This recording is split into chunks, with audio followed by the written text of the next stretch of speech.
Wow, the sun is really bright. What a beautiful day. Never get blessed with such a beautiful day to record up here. I've done loads of videos up here and it never looks like this.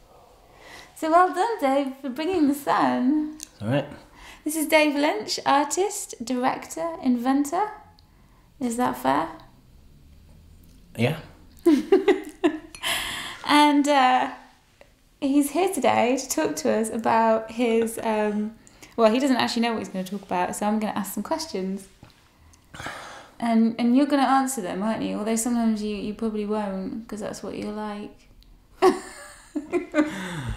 I'll do my best. Okay, thank you. Well, it's lovely to have you here. This is also your house, so I won't welcome you too much.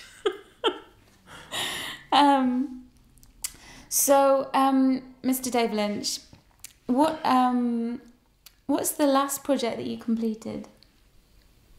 Could you tell us a bit about it?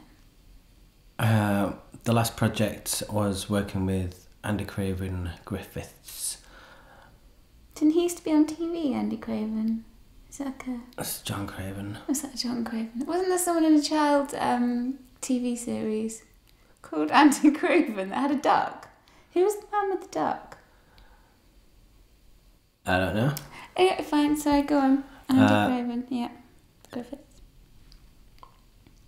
Yeah, that was a film about his poetry, which is on the Radio 3 website, BBC. So we did that, which was kind of exploring something we've been working together, which is mixing his poetry with kind of live action visuals using TV and lots of different filming techniques and various things. And so we finished that a couple of weeks ago. And I believe that's up. What kind of poetry does he write? Spoken word poetry? I don't know. I'm not too well versed. Is that what he is, a poet? Is that what he's been? He's a poet and a writer and sort of exploring. He's also a singer and middleman. But yeah, okay. Exploring the spoken word, I guess. And what kind of, how long have you known Andy?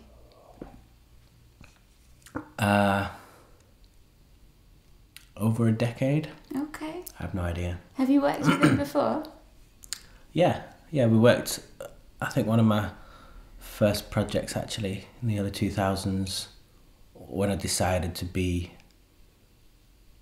when I decided not to be a teacher anymore, was working with Andy for a poetry piece. What was it like revisiting this project with him, or doing another project with him?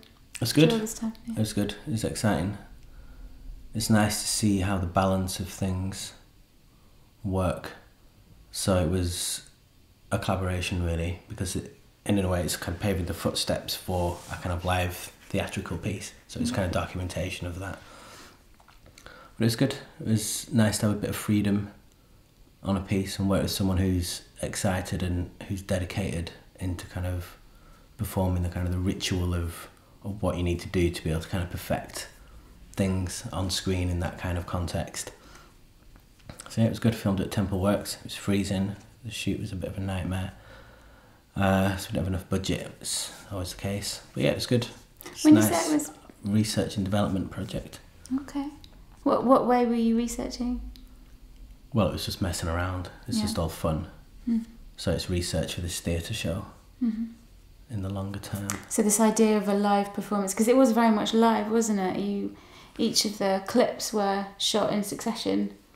So the camera continued moving. I mean, it's obviously edited, but the actual filming was... Yeah, there's only about 6 edits, maybe 10. From start to finish, was it continuous? No, there's 6 edits. And so when you say edits, you mean you stop the camera and then move to a different location, or...? So the shot cuts probably 6 to 10 times in 10 minutes. Okay. So one of the pieces is 3 minutes long of a single performance. Lovely. Which could quite easily transfer to kind of a theatre or a kind of live action. So that's why it was kind of research really. It was just exploring techniques for that and we're just documenting the process. I didn't realise actually that's what you'd done this time. Yeah, Thinking so it about was... I can see that now. It was all R&D really and we just documented it and it's nice that it's kind of gone up there to see what people think about it on the BBC, so it's quite nice. So where can people see it? The Radio 3 website. Okay. What do they type in? I don't know. The show's called Here We Are. So it's part of a piece, not a piece, but a kind of collection of writers, new writers, called The Verb, VERB. Not The Verve, which I thought it was for ages. And yeah, so I think there's 4 writers selected and they've all made a kind of short film. So if you do a search for that, but Andy Craven Griffiths, and the piece is called Here We Are, which is about the kind of taking the kind of enormous magnitude of what we understand to be the scale of the universe, which is unfathomable, and relating that to death. So it's quite nice to kind of explore that because we've both lost people who are close. And so there was this, and it had a kind of a really strong sort of science perspective, which is what excites me about things. So Andy also did a talk at Superposition as part of the research and things, so it's been quite a year-long process, if not more, and we still managed to miss the deadline. But that was for reasons outside of our control. That sounds really exciting. Sounds like a good working relationship there as well. Yeah, it's really solid. It's kind of beyond money. It's that kind of pursuit of collective interests, I guess. Okay. And what project, dare I say without an S, are you working on now? With botanist. So what do you say when it's more than one? Is that plural? My grammar's terrible.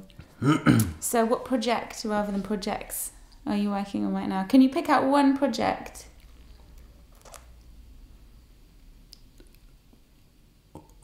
Yeah.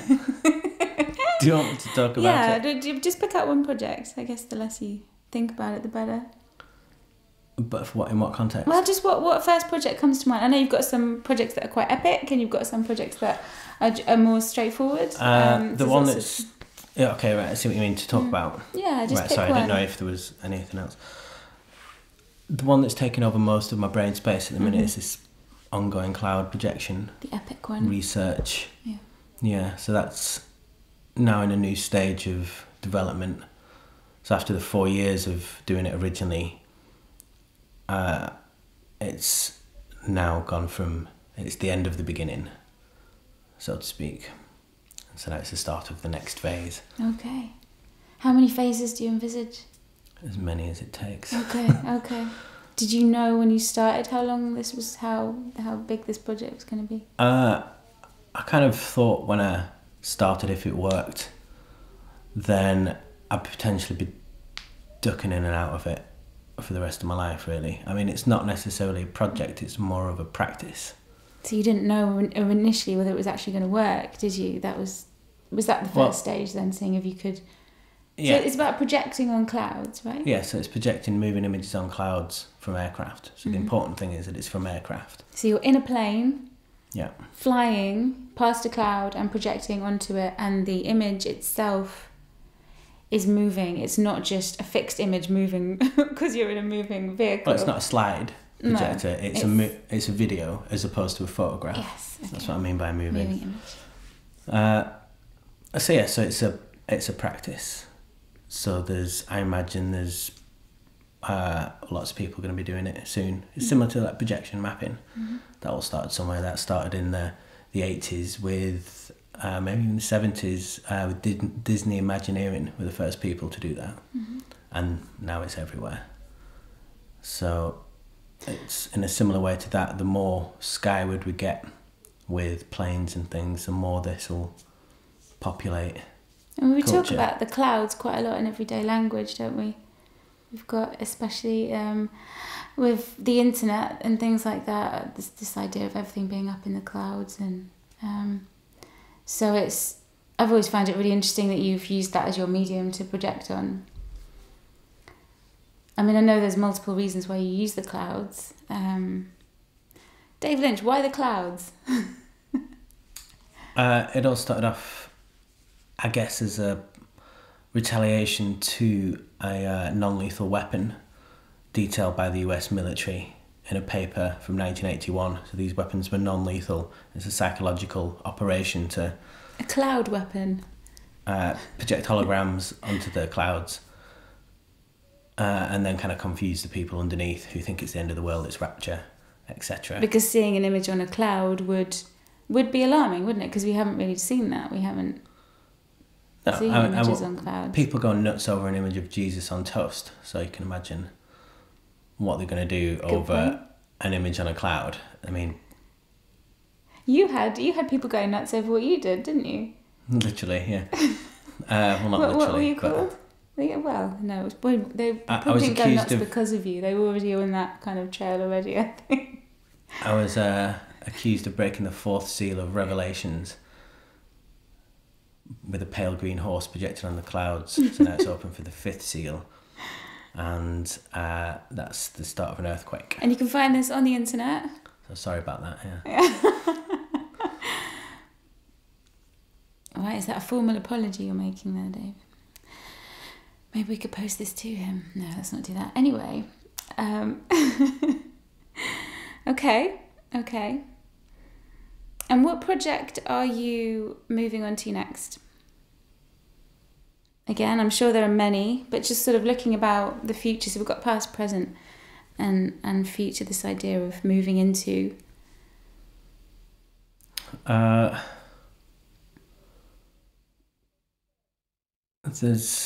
I think,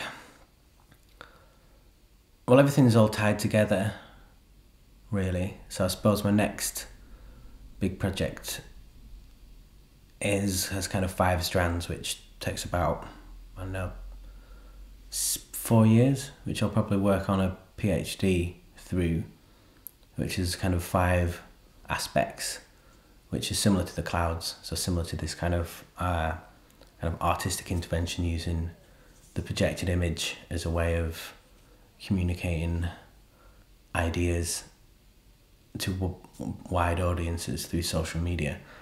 So there's the next step of the clouds is tied up with that. So I'm currently so the project that we did before with the initial one, we used a projector from 1887 that we remade, and I worked with Mike Nix and lots of other people to kind of make that. And that was Project Nimbus, and that's been set aside as a single project. So that's ended now. And then the next part of it, I don't know what it's going to be called, but it'll still be exploring this idea of clouds. And so I've got some money from the Discovery Channel to test out the digital side, and they're putting it as part of a piece that they're doing.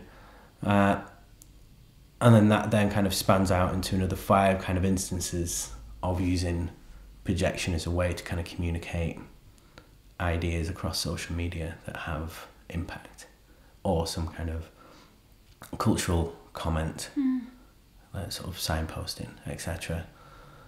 And that ties into a lot of the other collectives and people that I kind of work with. So that ties into the Superposition, which is a group of artists, scientists and makers looking at the commonalities between different working practices and this sort of what's the essence of cross-disciplinary collaboration, and where can that kind of go and where can that take us. It involves the Frozen Music Collective, which looks at the creative use of EEG, so scanning your brain waves as creative expression. So we've used it to control projections, music, physical installations. So it kind of involves a lot of that aspect. And so I think, and there's various other places, but it's all about trying to kind of consolidate everything into a physical, not necessarily physical, but into a kind of overarching project that allows independence and autonomy of each, rather than it being too sort of scattered all the time. So that's the next step. Okay, and why a PhD? I just want to read. Okay, so a PhD for you is bookending books, bookending space for books, and reflecting and kind of. But then it's implementing that into my practice. Yes. So a lot of the stuff I do is shiny and it's spectacle and it's all great, but it doesn't really have. I want it to have more depth from the outset. Okay. I think. You want to go deeper into yourself, perhaps? Is that fair? Or? Well, that's an integral part of the process, yes, but it's kind of not necessarily. I won't necessarily describe it. It's not what's driving you. As that. No, I mean it's kind of. It's an inherent part of it, but to kind of. I suppose it's a way of kind of understanding what that the idea of what the self is. So it's more about what others are saying and what the rest of cultures kind of how that kind of relates to kind of what I do. Okay. So there's but presumably you're going to have to find more words to work out what it is that you actually do. I mean, that's going to be part of the journey, isn't it, too? I mean, obviously you've got words now, you're speaking them, but I mean in terms of exploring that more and... Yeah, I suppose it's... Yeah, I mean, there's so many aspects that are kind of part of it, but it's just kind of getting below the surface, and I think there's so much of kind of what goes on out there with art and with everything else is just kind of like just bumbling along on the surface. What everything out there is just bumbling? No, there's a lot, not everything. A lot of it is. A lot of it kind of just does that, and it's all shiny and it's nice to look at, and it's got this, and it's very transient, but it, you know, and some of it kind of makes you think and makes you kind of consider things, but there's not necessarily a kind of clear connection to an idea or to a kind of theoretical kind of notion of philosophy, or how all of these different things are really kind of relate from kind of historical viewpoints all the way across to now, and how that kind of in-depth kind of comment, I suppose, is what I'm after, and I want to be able to read, to be able to kind of understand that further. And I've got all my books, I just don't have the time to be able to do that. Yeah, it is excited. I'm excited, rather. Cool. And I've been looking quite a lot myself. I've been looking quite a lot at artist values recently, and also creative processes and artist support. So I was just wondering if you had any... I've sort of held off asking this question in the last 2 interviews I did, because I think values is quite... For me, personally, it took about 6 months to look at my own values and work out what they were. Do you have an idea of what your values are?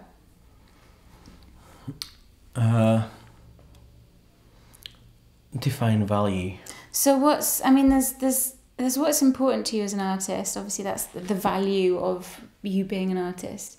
There's your interest in art, so the things that drive you and motivate you forward.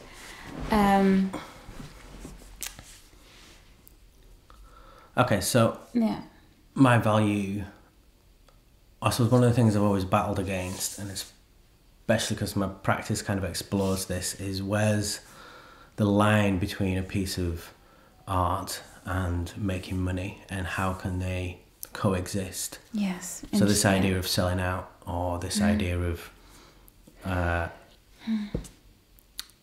sort of where the art becomes sort of not spectacle, well, I suppose spectacle, but it just becomes something to look at, paid for by a company to make actually you look at their logo, not at what's kind of being made. So the value for me is kind of keeping that integrity with the work that I do and understanding what that line is, and kind of developing a kind of a crossover that's quite clear and respectful of that. Yes, fascinating. Yes. So I think that's at the heart of kind of everything that I've done, and unfortunately it'll probably mean that I choose that over money. And so a lot of other people make a lot more money out of, say, like this cloud projection stuff. Yes. There's kind of huge amounts of money to be made there.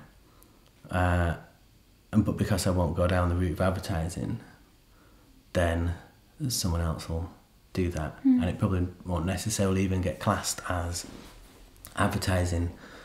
So it depends. There's lots of different ways to kind of approach things, but I think kind of for me, as long as I can deal with that internally as to where the art is and where the funding's coming from and where the intent is, and it really comes down to, if people pay you a lot of money, then how much say do they get? And so if people paid me a lot of money to do some projections on clouds, with me they'd get no say, whereas they might not. Might expect something different. I think there's got to be... I've been exploring this quite a lot recently, this idea of putting adverts on before my videos, and I've just been thinking about that because, I don't particularly like a lot of advertising that I see. It's definitely one of the reasons I can't watch TV is all the adverts in between. I find them less imposing on YouTube, actually, interestingly, but maybe it's that option to sort of look away or switch to another screen or something, which I suppose you have on TV, but anyway, I'm getting going off on a tangent. So this idea of we need to advertise. We're advertising now by speaking about what we love. We advertise every day in some way about who we are and what we're about. And in a way, when you've got a product to sell, you are, or a piece of art to share, you are in a way suggesting to people that they need this in their lives, that they... Well, I suppose that's where art is different, isn't it? Because it's more just come and explore culture and have an opinion, and you don't have to like it or not. It's not catering to the senses in a way that's pleasing necessarily, is it? It's but this idea of advertising and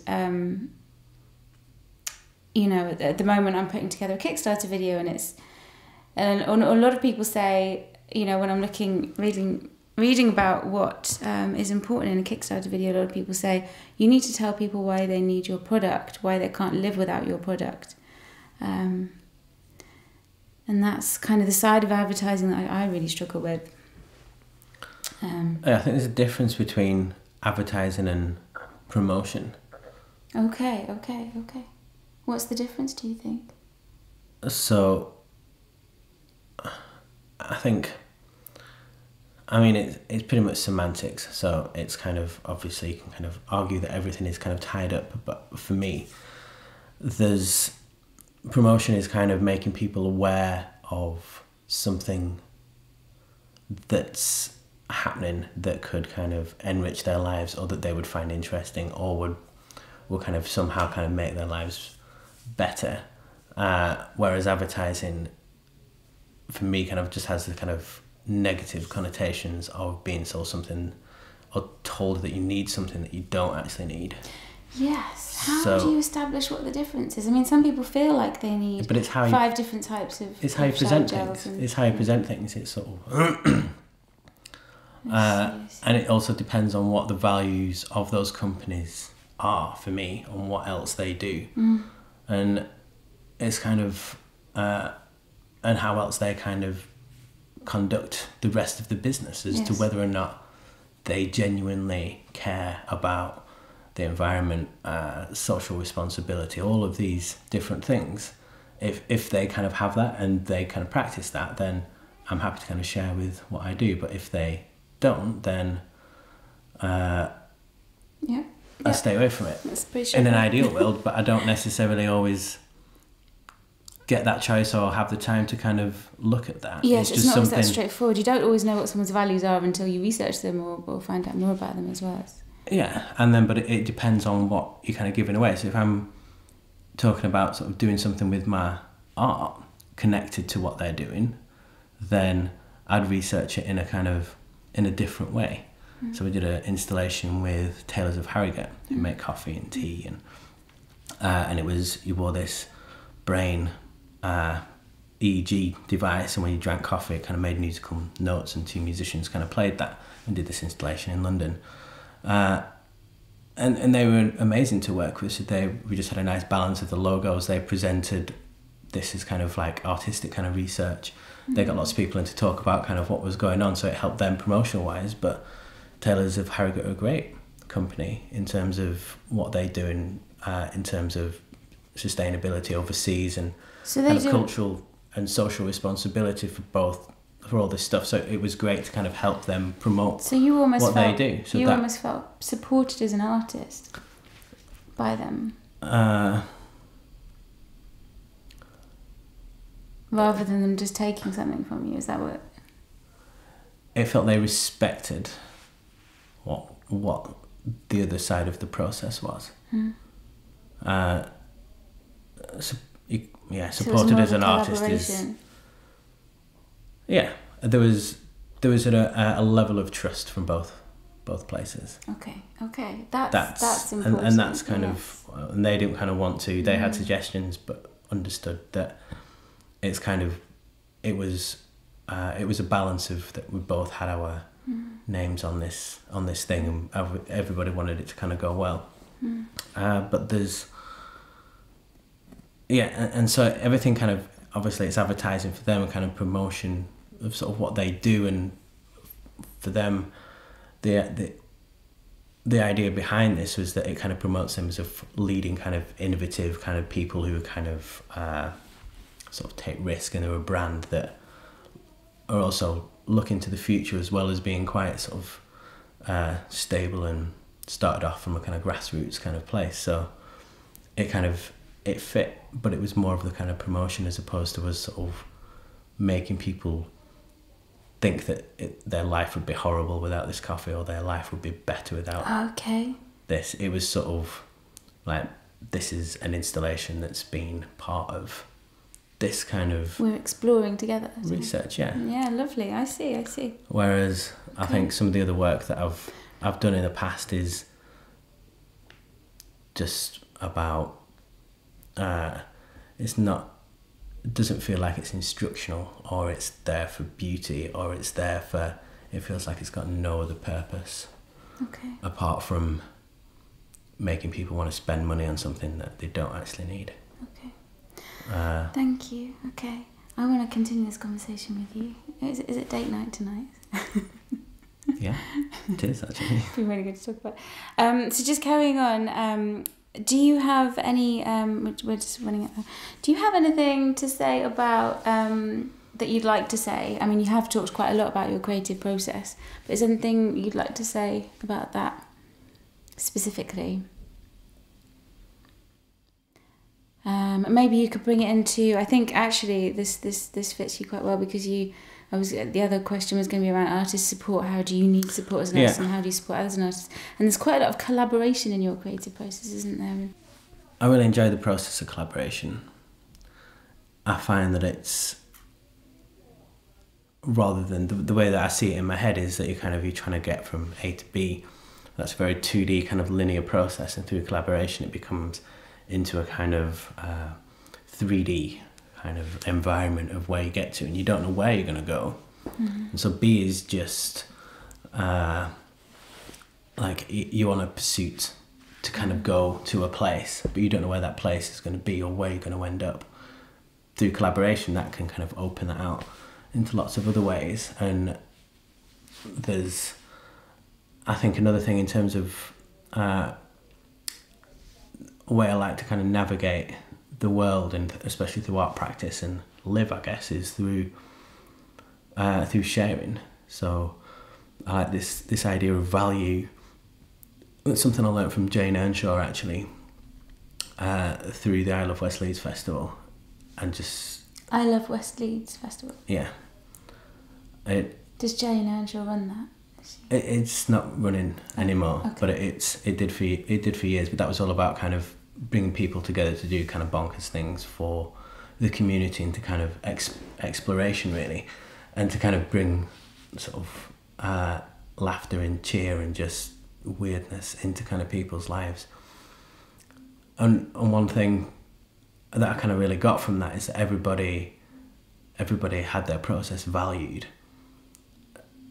And so that's kind of I've kind of adopted that in a way to sort of how I kind of live my life, which I think I kind of already had, and I think a lot of people do have it, but kind of consciously sort of doing that. So you kind of, you know what it's like when you meet people in this sort of it's like, oh, can you do this for me? And it's sort of like, well, it's not that you don't mind doing that for them, but it's just you feel like you don't really necessarily have a choice, and it's not like you necessarily want something in return, but you don't necessarily feel like you're valued. You just feel like you're a tool for them. Okay. As opposed to this idea of value is sort of like, I'm going to explore the stuff that you do could kind of, it could be interesting for you and interesting for me, and then I can also help you with the stuff that I know in kind of in other ways. It feels quite genuine listening to you. It feels like I want to be, you know, I love, you know. And so there's... As an artist, that sounds really exciting. And so, but then it's, what I've found out is that through helping people and kind of sharing my skills, which is,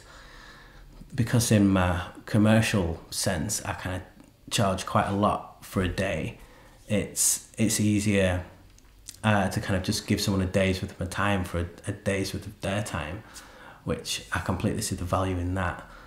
And then it doesn't kind of get complicated with cash and stuff. And then also... So you've worked out a balance between... It's almost separating play with work in a way. Well, work is play, and play is work. So, like, my commercial work is all about playing and doing research and kind of getting paid for it. Yes. In the kind of the commercial sphere. Yes. So I'll kind of... So you get to explore different technologies and different methods. And and test out stuff on massive buildings with like 20 odd projectors or whatever. A bigger budget than you would have had and better technology than... Yeah. And then anything that's good I can kind of keep from that and put that into an artistic practice. But then the value of working with people is that, like, I've done some work with a magician and he owes me a couple of hours time. Mm-hmm. So, and that can kind of get spent in lots of different ways. But it could also be kind of, I might meet someone and they kind of do something, they'd be sort of like, oh, that skill that you've got, that you've spent 10 years learning, kind of borrow you for an hour, and in return I'll give you a magician for an hour. Thank you so much for talking with me. It's been an absolute pleasure having you on the rug, which is actually yours. It's okay. I'm moving out of the light. By the way, the sun's moving, yeah. Okay, well that's time then. Dave's moving into the darkness. Okay, thank you so much for watching. Dave Lynch, you can find him on, well, you just put in Dave Lynch into Google. I think you're about the third or fourth down. I had a look this morning. Yeah, there's someone else called David Lynch who does creative stuff. Some of you might have heard of him. But your website, davelynch.net, isn't it?